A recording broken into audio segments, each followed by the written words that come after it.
ಭಾಷಿಣಿ ಅಂತ ಆ ಮನೇಲಿ ಈ ಮನೇಲಿ ಎಲ್ರನ್ನೂ ನಂಬಿಸ್ಬಿಟ್ಟಿದ್ದೀನಿ. ಮಗಳು ಅಂದ್ರೆ ನಾರಾಯಣ್ ರಾವ್ ಅವರಿಗೆ ಪ್ರಾಣ. ಇವಾಗ ನಾನು ಭಾಷಿಣಿ ಅಲ್ಲ ಸರ್ಸು ಅಂತ ಗೊತ್ತಾದ್ರೆ ಅವ್ರು ಬದುಕಿರ್ತಾರ? ಸುಳ್ಳು ಅಂದ್ರೆ ಆಗದೆ ಇರೋ ಅಮ್ಮವ್ರನ್ನ ಮೋಸ ಮಾಡ್ತಿರೋದು, ಹೊಸ ವ್ಯಕ್ತಿ ಹಾಗೆ ಹಳೆ ಮನೇಲಿ ಓಡಾಡ್ತಿರೋದು ಎಲ್ಲ ಭಾಷಿಣಿ ಕುಟುಂಬಕ್ಕೋಸ್ಕರ ದೊಡ್ಡಯ್ಯ. ಅವಾಗ ವಾಣಿ, ಇವಾಗ ಭಾಷಿಣಿ. ನನ್ನನ್ನು ಮೋಸ ಮಾಡೋಕೆ ಇನ್ನು ಎಷ್ಟೆಷ್ಟು ವೇಷಗಳನ್ನ ಹಾಕೊಳ್ತೀಯೇ? ನನ್ನ ಕೋಪಕ್ಕೆ ಆವೇಶಕ್ಕೆ ರಾಹುಲ್ ಅಡ್ಡ ಬರ್ತಾ ಇರೋದ್ರಿಂದನೇ ನೀನಿನ್ನು ಜೀವಂತವಾಗಿದ್ಯಾ. ಇಲ್ಲದೆ ಹೋದ್ರೆ ನಿಜ ಗೊತ್ತಾದ ಮರುಕ್ಷಣನೇ ನೀನು ಸತ್ತು ಶವ ಆಗ್ತಿದೆ. ಯಾವ ವ್ಯಕ್ತಿನ ನಾನು ನೋಡಬಾರ್ದು, ಯಾವ ಹೆಸರನ್ನ ಕೇಳಬಾರ್ದು ಅಂತ ಅಂದ್ಕೊಂಡಿದ್ನೋ ಅದೇ ವ್ಯಕ್ತಿ ನನ್ನ ಮನೆ ಒಳಗಡೆ ಓಡಾಡ್ಕೊಂಡಿದ್ದಾಳೆ. ಆದ್ರೆ ಅದ್ರದು ಶಾಶ್ವತವಾಗಿರಲ್ಲ. ಯಾವತ್ತಾದ್ರೂ ಒಂದ್ ದಿವಸ ನಾನು ರುದ್ರ ಕಾಳಿ ಆಗ್ಬಿಡ್ತೀನಿ. ನಾನು ಹಚ್ಚೋ ಬೆಂಕಿಲಿ ಆ ಸರ್ಸು ಸುಟ್ಟು ಬೂದಿ ಆಗ್ತಾಳೆ.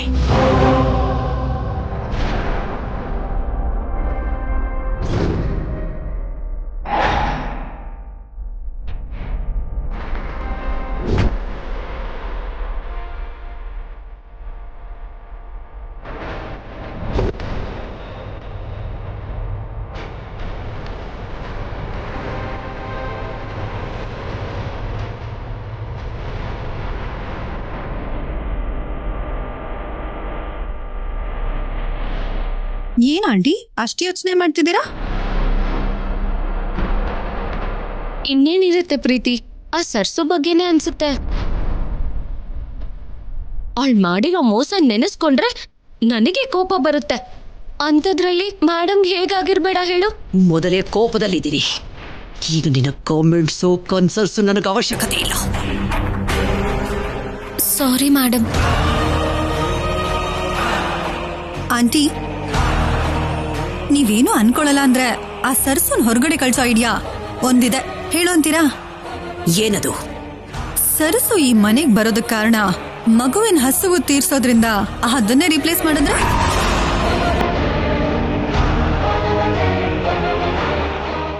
ಅಂದ್ರೆ ಏನು?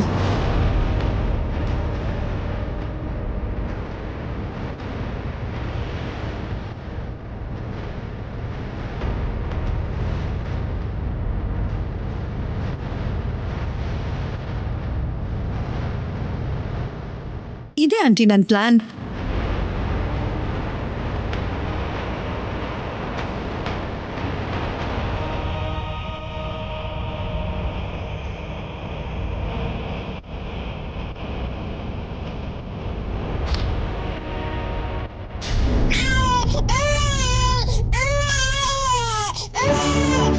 ಅಯ್ಯೋ,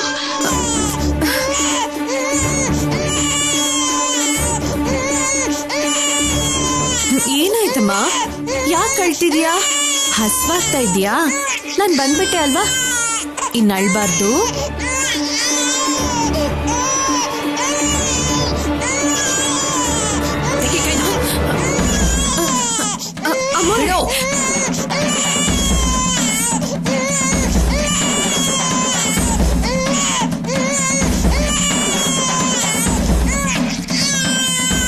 ಮಾತ್ನಲ್ಲಿ ಮರಳು ಮಾಡೋದು, ನಂಬಿಸಿ ಮೋಸ ಮಾಡೋದನ್ನು ಬಿಟ್ರೆ ನಿನಗೆ ಬೇರೆ ಏನಾದ್ರೂ ಬರುತ್ತಾ?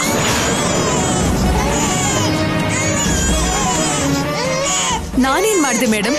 ಯಾಕೆ ಹೀಗೆ ಮಾತಾಡ್ತಿದ್ದೀರಾ? ನಿಜ ಏನು ಅಂತ ಗೊತ್ತಾದ ಮೇಲೂ ಕೂಡ ಮೌನವಾಗಿ ಇರೋದಕ್ಕೆ ನನ್ನ ಕೈಯಲ್ಲಾಗೋದಿಲ್ಲ. ಏನ್ ಗೊತ್ತಾಯ್ತು ನಿಮ್ಗೆ? ನೀನು ಭಾಷಿಣಿ ಅಲ್ಲ ಅನ್ನೋ ನಿಜ.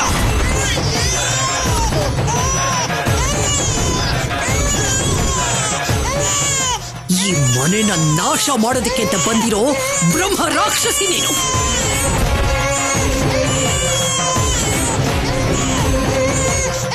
ಇದು ನಿಮ್ಮ ಅಭಿಪ್ರಾಯನೇ ಹೊರತು ನಿಜ ಅಂತೂ ಅಲ್ಲ. ಈಗ ಮಾತ್ರ ಅಲ್ಲ, ಇದಕ್ಕೂ ಮೊದಲು ನಾನು ಬಂದಿದ್ದು ಕೂಡ ಕೇವಲ ಒಳ್ಳೇದ್ ಮಾಡೋದಕ್ಕೆ. ನಿಜ ಹೇಳ್ಬೇಕಂದ್ರೆ ನನ್ನ ಮೊದಲು ಈ ಮನೆ ಕರ್ಕೊಂಡು ಬಂದಿದ್ದು ನೀವೇನೆ. ಮರ್ತೋದ್ರಾ? ನನ್ನ ಜೀವನದಲ್ಲಿ ಅದೇ ನಾನು ಮಾಡಿದ ದೊಡ್ಡ ತಪ್ಪು. ನಿನ್ನ ಬಗ್ಗೆ ನನಗೆ ಆವಾಗಲೇ ಗೊತ್ತಾಗಿದ್ದಿದ್ರೆ ಆ ಕ್ಷಣನೇ ನಿನ್ನನ್ನು ಶೂಟ್ ಮಾಡ್ತಿದ್ದೆ. ಏನಾಗಿದೆ ನಿಮ್ಗೆ? ಸಡನ್ ಆಗಿ ಯಾಕೆ ಹೀಗೆ ಮಾತಾಡ್ತಿದ್ದೀರಾ? ಸಡನ್ ಆಗಲ್ಲ, ಇಷ್ಟು ದಿವಸ ನಿನ್ನನ್ನು ಬಿಟ್ಟಿದ್ದೆ ನೋಡು, ಅದೇ ನಾನು ಮಾಡಿದ ದೊಡ್ಡ ತಪ್ಪು. ನಿನ್ನ ಬಗ್ಗೆ ಗೊತ್ತಾದ ದಿವಸನೇ ನಿನ್ನ ಹೊರಗಡೆ ಹೋಗು ಅಂತ ಹೇಳಿದ್ನಲ್ಲ, ಆದ್ರೂ ಯಾವ ಮುಖ ಇಟ್ಕೊಂಡು ಮತ್ತೆ ನನ್ನ ಮನೆಗೆ ಬಂದೆ? ನಾನು ನಾನಾಗೆ ಬಂದಿಲ್ಲ ಮೇಡಮ್. ರಾಹುಲ್ ಅವರು ಮಗುಗೋಸ್ಕರ ಬಾ ಅಂದಿದ್ದಕ್ಕೆ ಬಂದೆ ಅಷ್ಟೇ. ನೀನು ಅವನ ಮೇಲೆ ಬೆಳೆಸ್ಕೊಂಡಿರೋ ಪ್ರೀತಿಯಿಂದಾನೆ ನಿನ್ನ ಪ್ರಾಣ ಹೋಗದೆ ಇನ್ನೂ ಉಳ್ಕೊಂಡಿದ್ಯಾ. ಆ ಕಾರಣಕ್ಕೇನೆ ನನ್ನ ಕಣ್ಣು ಮುಂದೆ ನಿಂತ್ಕೊಂಡಿದ್ಯಾ. ನಾನು ಇಲ್ಲಿರೋದು ಇಷ್ಟ ಇಲ್ಲ ಅಂದಿದ್ರೆ ಬಂದಿ ನಾನೇ ರಾಹುಲ್ ಅವ್ರ ಹತ್ರ ಹೇಳ್ಬೋದಿತ್ತಲ್ಲ. ಅವಾಗ ಒಪ್ಕೊಂಡು ಈಗ ಯಾಕೆ ಕೋಪ ಮಾಡ್ಕೋತಿದ್ದೀರಾ? ಅವನು ಮುಂದೆ ನಿಜ ಹೇಳೋಂತ ಧೈರ್ಯ ನನಗಿಲ್ಲ. ನನ್ನ ಮಗನ ಮೇಲೆ ಪ್ರೀತಿಯಿಂದ ನನ್ನನ್ನು ನಾನು ಕಂಟ್ರೋಲ್ ಮಾಡ್ಕೋತಿದ್ದೀನಿ. ಇಲ್ಲದೆ ಹೋಗಿದ್ರೆ ನಿನ್ನ ಗತಿ ಬೇರೆನೆ ಆಗ್ತಿತ್ತು.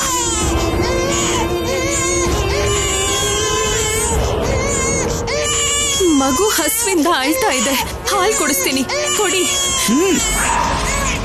ಈ ಮಗುಗೋಸ್ಕರನೇ ಅಲ್ವಾ ನೀನ್ ಈ ಮನೆಗೆ ಬಂದಿದ್ದು? ಇದ್ರ ಹಸಿವನ್ನ ತೀರ್ಸೋದಕ್ಕೋಸ್ಕರ ಅಲ್ವಾ ನೀನಿನ್ನೂ ಇಲ್ಲೇ ಉಳ್ಕೊಂಡಿರೋದು? ಇವತ್ತಿನಿಂದ ಅದು ಕೂಡ ಆಗದೆ ಇರೋ ಹಾಗೆ ನಾನು ಮಾಡ್ತೀನಿ.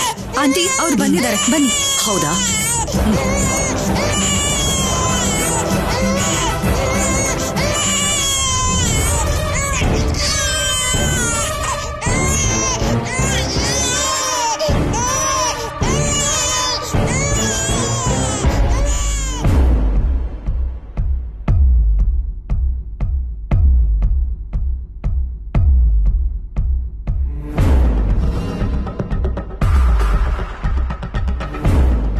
ಯಾರಮ್ಮ ಇವರೆಲ್ಲ? ಏನ್ ನಡೀತಾ ಇದೆ? ನಂಗೂ ಗೊತ್ತಿಲ್ಲ ಡ್ಯಾಡ್. ಮೇಡಮ್ ಕರ್ಸಿದಾರೆ ಅನ್ಸುತ್ತೆ ಮಾವ. ಯಾಕೆ? ಏನೋ ರೀ, ನನಗೂ ಗೊತ್ತಿಲ್ಲ. ಕೀ ಕೊಟ್ಟಿರೋ ಕೋತಿ ಹಾಗೆ ಮನೇಲೆಲ್ಲ ಓಡಾಡ್ತೀಯ, ಕೆಲ್ಸಕ್ಕೆ ಬರ್ದಿರೋ ವಿಷಯದಲ್ಲಿ ಇನ್ವಾಲ್ವ್ ಆಗ್ತೀಯ. ಮನೇಲಿ ಏನ್ ನಡೀತಿದ್ಯೋ ಅಷ್ಟ್ ಮಾತ್ರ ಗೊತ್ತಿಲ್ವಾ? ಅಂದ್ರೆ ಅನಾವಶ್ಯಕ ವಿಷಯಕ್ಕೆ ತಲೆ ಹಾಕ್ಬೇಡ ಅಂತ ಹೇಳಿದ್ರಲ್ರಿ, ಅದಕ್ಕೆ ಕಂಟ್ರೋಲ್ ಮಾಡ್ಕೊಂಡಿದೀನಿ.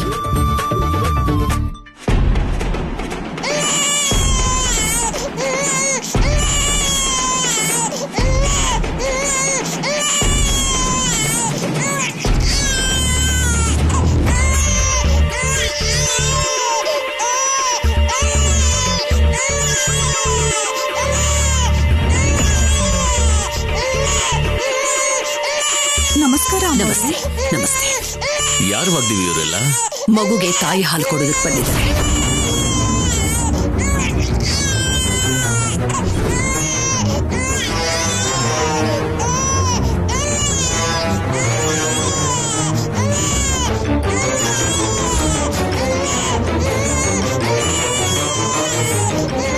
ಇವ್ರು ಹಾಲು ಕೊಡೋದಂದ್ರೆ ಏನು? ಭಾಷಿಣಿ ಮನೆಗೆ ಬಂದಿರೋದು ಅದಕ್ಕೆ ಅಲ್ವಾ? ಈ ಭಾಷಿಣಿ ನನ್ನ ಮನೇಲಿರೋದು ನನಗಿಷ್ಟ ಇಲ್ಲ. ಯಾವ ಕಾರಣದಿಂದ ಇಲ್ಲೇ ಇರ್ಬೇಕು ಅಂತ ನೋಡ್ತಾ ಇದ್ದಾಳೋ ಅದಕ್ಕೆ ರಿಪ್ಲೇಸ್ಮೆಂಟ್ ಆಗಿದೆ. ನಾನು ಇವ್ರನ್ನ ಕರ್ಸಿದ್ದ. ರಾಹುಲ್ಗೆ ಗೊತ್ತಾದ್ರೆ ಸುಮ್ಮನೆ ಇರ್ತಾನ? ರಾಹುಲ್ನ ಹೇಗೆ ಒಪ್ಪಿಸ್ಬೇಕು ಅದ್ ನನಗೆ ಚೆನ್ನಾಗಿ ಗೊತ್ತು. ಪ್ರೀತಿ, ಮಗುನವರು ಕೂಡ. ಓಕೆ ಆಂಟಿ, ಎತ್ಕೊಳ್ಳಿ. ಹಾ, ಸುಮ್ಮನಿರು ಕಂದ. ಓನು ಬಂಗಾರಿ.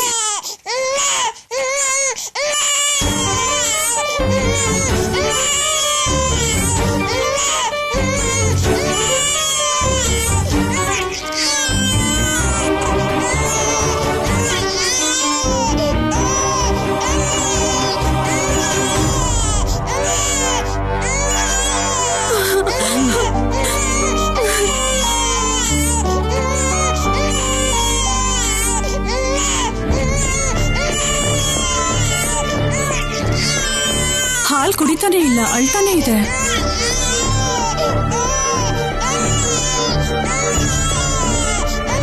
ಇನ್ನೊಬ್ಳು ಕೊಡು.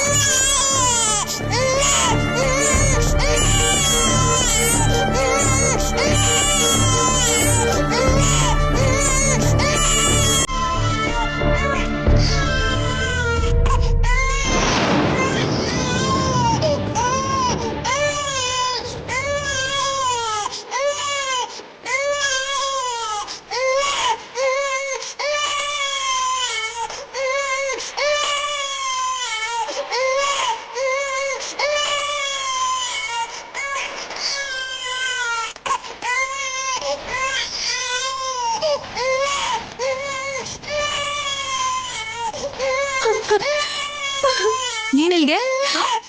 ನನ್ನ ಬಿಡು ಪ್ರೀತಿ. ಮಗು ನನ್ ಜೊತೆ ಅಭ್ಯಾಸ ಆಗಿದೆ ಅಲ್ವಾ? ಯಾಕೆ ಅದನ್ನ ಹೀಗೆ ಅಳಿಸ್ತಿದ್ದೀರಾ? ಬಿಡು ಪ್ರೀತಿ. ಕಂದ, ಮಗು ಅಳ್ತಿದೆ.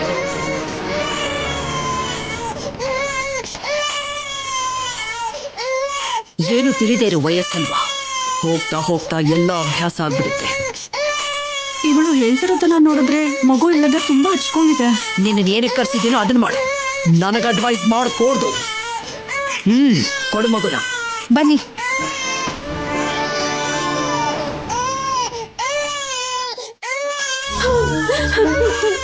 ಪ್ರೀತಿ, ಬಿಡು ಪ್ರೀತಿ.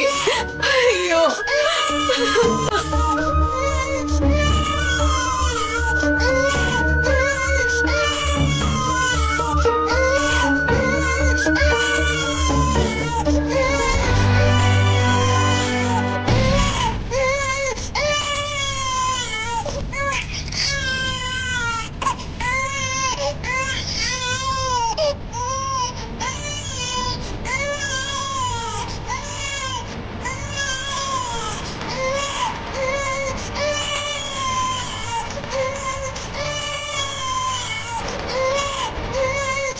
ಯಾಕೆಲ್ರೂ ಮಗುನ ಹೀಗೆ ಅಳಿಸ್ತಾ ಇದ್ದೀರ?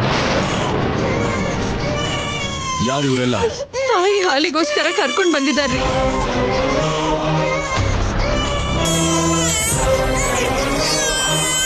ನೀವೆಲ್ಲ ಹೊರಡಿ. ಏನ್ ಮೇಡಮ್ ಇದು? ಭಾಷಿಣಿ ಇರ್ಬೇಕಾದ್ರೆ ಯಾಕೆ ಇವರೆಲ್ಲ? ಇವಳು ಈ ಮನೇಲಿ ಇರ್ಕೊಡ್ದು ಅಂತ.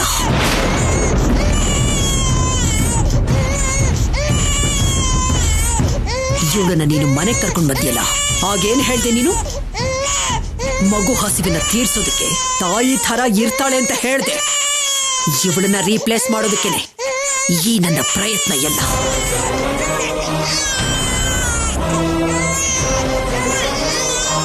ನೋಡು ರಾಹುಲ್, ಯಾವ ಕಾರಣಕ್ಕೂ ನೀನು ಇನ್ವಾಲ್ವ್ ಆಗೋದು ನನಗಿಷ್ಟ ಇಲ್ಲ. ಹೇಗೆ ಮೇಡಮ್? ಇದು ನನ್ನ ಮಗು, ಆ ದೇವರು ಕೊಟ್ಟಿರೋ ವರ.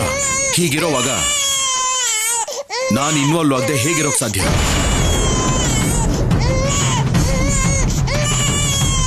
ನಿಮಗೆ ಅವತ್ತೇ ಹೇಳಿದ್ದೀನಿ, ಭಾಷಿಣಿಗೆ ಈ ಮನೇಲಿ ಜಾಗ ಇಲ್ಲ ಅಂದ್ರೆ ನಾನು ಕೂಡ ಈ ಮನೆಯಲ್ಲಿ ಒಂದು ಕ್ಷಣ ಇರೋದಿಲ್ಲ.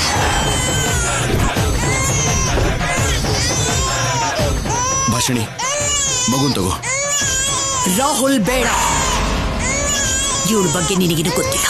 ನನಗಲ್ಲ ಮೇಡಮ್, ನಿಮಗೆ ಗೊತ್ತಾಗ್ತಿಲ್ಲ ಅಷ್ಟೇ. ನೀನ್ ತಗೋ.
ನೋಡಿ, ಮಗು ಅಳು ನಿಲ್ಲಿಸ್ತು.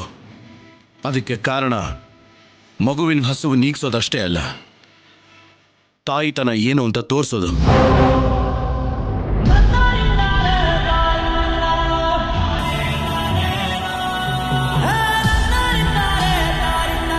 ಈ ಮನೆಗೆ ಬಂದಾಗ್ಲಿಂದ ಭಾಷಿಣಿ ಮಗುನ ತನ್ನ ಸ್ವಂತ ಮಗುವಿನ ಹಾಗೆ ನೋಡ್ಕೋತಿದ್ದಾಳೆ.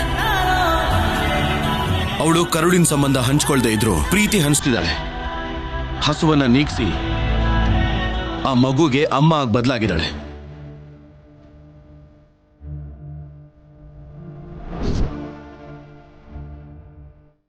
ಪ್ರೀತಿಲಿ ಅಮ್ಮನ್ನ ರೀಪ್ಲೇಸ್ ಮಾಡೋದು ಆ ದೇವರಿಗೂ ಕೂಡ ಸಾಧ್ಯ ಇಲ್ಲ ಮೇಡಮ್.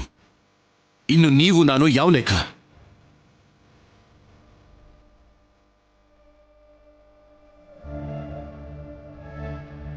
ಭಾಷಿಣಿ, ಮಗುನ್ ಕರ್ಕೊಂಡು ಒಳಗಡೆ ಬಾ.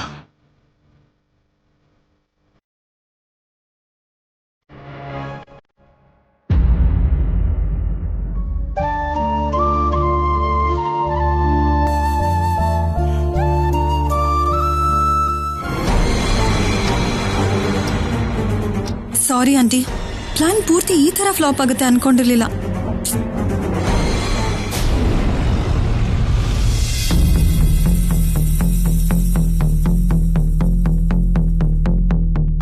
ವಾಗ್ದೇವಿ, ನಿನಗೇನಾಗಿದೆ? ಆ ಮಗುನ ರಾಹುಲ್ ಎಷ್ಟು ಪ್ರೀತಿನ ನೋಡ್ಕೊತಿದ್ದಾನಂತ ಗೊತ್ತಿದ್ದು ಕೂಡ ಅವಳ ವಿಷಯದಲ್ಲಿ ಯಾಕಿಂತ ಯೋಚನೆಗಳನ್ನ ಮಾಡ್ತಾ ಇದೀಯಾ? ಮಗು ಮೇಲೆ ನನಗೆ ಯಾವ ಕೋಪನೂ ಇಲ್ಲ ರೀ. ಆ ಭಾಷಿಣಿನ ಮನೆಯಿಂದ ಹೊರಗೆ ಹಾಕ್ಬೇಕು ಅಂತಾನೆ ನಾನು ಹೀಗೆಲ್ಲ ಮಾಡ್ತಾ ಇರೋದು. ಸ್ವಲ್ಪ ದಿನ ಅಷ್ಟೇ ಅಲ್ವಳು ಇರೋದಕ್ಕೆ ಬಂದಿರೋದು. ಆಗಿದ್ದೆಲ್ಲ ಮರ್ತು ಹೋಗಿ ಆರಾಮಾಗಿರೋದ್ ಬಿಟ್ಟು ಯಾಕೆ ಕೋಪ? ಏನು ಮರಿಬೇಕಾ? ಹೇಗ್ರಿ, ಹೇಗ್ ಮರೆಯೋದು? ಇವಳೇನು ಮರೆಯೋಂಥ ಕೆಲಸನ ಮಾಡಿದಾಳೆ. ಅದಕ್ಕೆ ನಾನು ಯಾವ ಕಾರಣಕ್ಕೂ ಇವಳನ್ನ ಕ್ಷಮಿಸಲ್ಲ. ತಪ್ಪನ್ನ ಕ್ಷಮಿಸೋದು ಅಂದ್ರೆ ಒಬ್ರು ಮುಂದೆ ತಗ್ಗೋದಲ್ಲ ವಾಗ್ದೇವಿ, ಅವ್ರಿಗಿಂತ ಒಂದ್ ಹೆಜ್ಜೆ ಮೇಲ್ ಹೋಗೋದು. ಸರ್ಸು ವಿಷಯದಲ್ಲಿ ಕೂಡ ಹೀಗೆ ಪ್ರತಿಕಾರನ ಬೆಳೆಸ್ಕೊಂಡು ಕೊನೆಗೆ ಏನ್ ಸಾಧಿಸಿದೆ ನೀನು? ಸರ್ಸು ದೂರ ಆದ್ಮೇಲೆ ಭಾಷಿಣಿ ಬರೋವರೆಗೂ ರಾಹುಲ್ ಜೀವಂತ ಶವವಾಗಿದ್ದ. ಅವ್ನು ನಮ್ಮ ಹಾಗೆ ಮಾಮೂಲಿ ಮನುಷ್ಯನಾಗಿ ಬದಲಾಗೋದಕ್ಕೆ ಕಾರಣ ಭಾಷಿಣಿ. ಆ ಒಂದು ವಿಷಯನ ನೆನ್ಪಿಟ್ಕೊಂಡ್ರೆ ಉಳ್ದಿದ್ದನ್ನ ಮರ್ತು ಹೋಗೋದು, ಕ್ಷಮಿಸೋದು ದೊಡ್ಡ ಕಷ್ಟ ಏನಲ್ಲ. ಇವಳು ಏನು ಮಾಡಿದಾಳೆ ಅಂತ ನಿಮಗೆ ಗೊತ್ತಿಲ್ಲ ರೀ, ಅದಕ್ಕೆ ಹೀಗೆಲ್ಲ ಮಾತಾಡ್ತಿದ್ದೀರಾ. ನಿಜ ಏನು ಅಂತ ಗೊತ್ತಾದ್ರೆ? ನನಗ್ ಗೊತ್ತಿಲ್ಲರೋ ನಿಜಾನ ಏನದು? ಇವಳು ಭಾಷಿಣಿ ಅಲ್ಲ, ಸರಸು.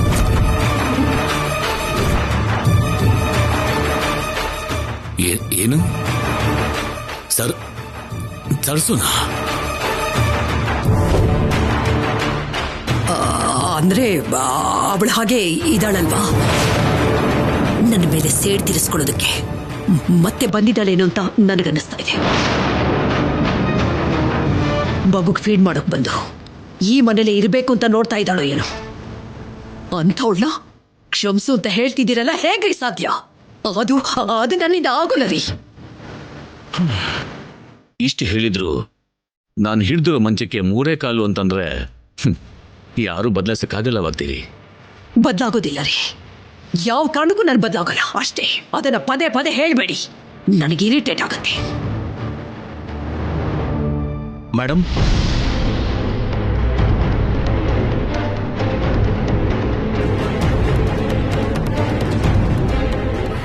ಏನ್ ರಾಹುಲ್, ಏನಾದ್ರೂ ಸಲಹೆ ಸೂಚನೆ ನೀನು ಕೊಡ್ಬೇಕು ಅಂತಿದೀಯಾ?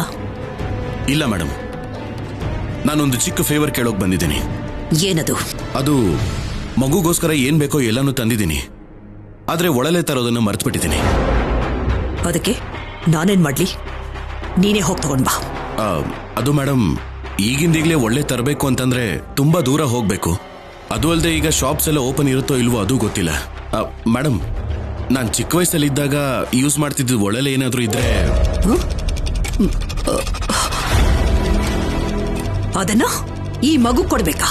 ಹೌದು ಮೇಡಮ್, ಅವಳನ್ನ ನನ್ನ ಮಗಳೇ ಅನ್ಕೋತಿದ್ದೀನಲ್ಲ, ಅದನ್ನ ಕೊಟ್ರೆ ಏನ್ ತಪ್ಪು? ಏನು ತಪ್ಪು ಒಪ್ಪುಗಳ ಬಗ್ಗೆ ನನಗೆ ಹೇಳ್ತಾ ಇದೀಯಾ? ಹಾಗಂತ ಏನಿಲ್ಲ ಮೇಡಮ್, ಜಸ್ಟ್ ನನ್ನ ಒಪಿನಿಯನ್ ಹೇಳಿದೆ ಅಷ್ಟೇ. ನೋಡು, ಆ ಒಳಲೆನ ಎಲ್ಲೋ ಹಾಕ್ಬಿಟ್ಟಿದ್ದೀನಿ, ನನಗೆ ಸರಿಯಾಗಿ ನೆನಪಿಲ್ಲ. ಅದೇನಾದ್ರೂ ಸಿಕ್ಕಿದ್ರೆ ನಾನು ಕೊಡ್ತೀನಿ, ಅಲ್ಲಿವರೆಗೂ ಸ್ವಲ್ಪ ಅಡ್ಜಸ್ಟ್ ಮಾಡ್ಕೋ. ನೆನಪಿಲ್ಲ ಅಂದ್ರೆ ಏನ್ ವಾಗ್ದೇವಿ? ರಾಹುಲ್ಗೆ ಸಂಬಂಧಪಟ್ಟ ವಸ್ತುಗಳನ್ನೆಲ್ಲ ನೀನ್ ಭದ್ರವಾಗಿ ಬೀರೂನಲ್ಲಿ ಎತ್ತಿಟ್ಟಿದ್ಯಾ ಅಲ್ವಾ? ಮರ್ತೋಗ್ಬಿಟ್ಯಾ? ಮರ್ತೋಗಿರೋದಕ್ಕೆ ಅಲ್ವಾ ನನಗೆ ನೆನಪಿಲ್ಲ ಅಂತ ಹೇಳ್ತಾ ಇರೋದು. ಇರು ರಾಹುಲ್, ನಾನ್ ತಗೊಂಡ್ ಬರ್ತೀನಿ. ಸ್ವಲ್ಪ ಇರಿ, ಅಲ್ಲಿಲ್ಲ ಅಂತ ಹೇಳ್ತಾ ಇದ್ದೀನಿ ತಾನೆ. ಸಿಕ್ಕಿದ್ರೆ ನಾನೇ ತಂದು ಕೊಡ್ತೀನಿ ಅಂತ ಹೇಳ್ತಿದ್ದೀನಲ್ಲ. ಪರವಾಗಿಲ್ಲ ವಾಗ್ದೇವಿ, ನೋಡಿದ್ರೆ ಏನಾಗತ್ತೆ?